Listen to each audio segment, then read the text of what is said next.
There should be no boring parts of your book. My name is Jean. I'm an author, editor, publishing professional. I help you make your writing better. This writer comes in and says they're on their first draft, but they have a hard time writing the beginning because they are finding it to be really boring, even though these pieces are really necessary to the main character's journey and all the things that they are learning. And all of that can be true.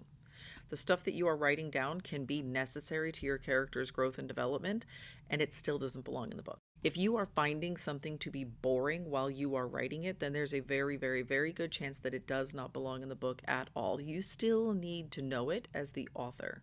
There's going to be a whole bunch of stuff that you as the author need to know that doesn't belong in the book. Most often these are going to be world building and backstory. Now, of course, some backstory is going to make it in and some world building is going to make it in depending on the genre that you are in. These ratios are going to be different all over the place, and so this is why you need to read widely within your genre so that you understand the expectations in front of you. When we talk about backstory, usually there's only going to be a few sentences, maybe paragraphs, maybe a few pages, but it's definitely not going to be the bulk of the book, even though backstory could easily be its own story, could be its own book standing on its own 2 feet. But you're not going to include all of that because that's not the story that you're telling.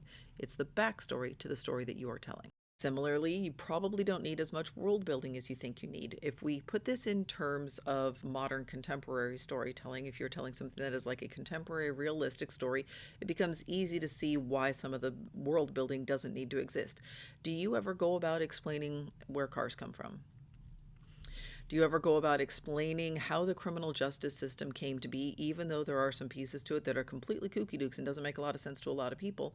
You don't, because that's just the way the world is. Similarly, within your fantasy world or your science fiction world, sometimes you need world building to explain how we got here or like how this impacts the characters.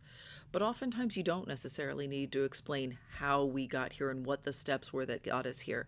Instead, it is more important to look at how this impacts the characters and how this drives the story that you are telling right now. This might be important for you as the author to write, but if you find yourself being bored by it while you are writing, there's a good sign that it probably doesn't need to be in the final version of the book.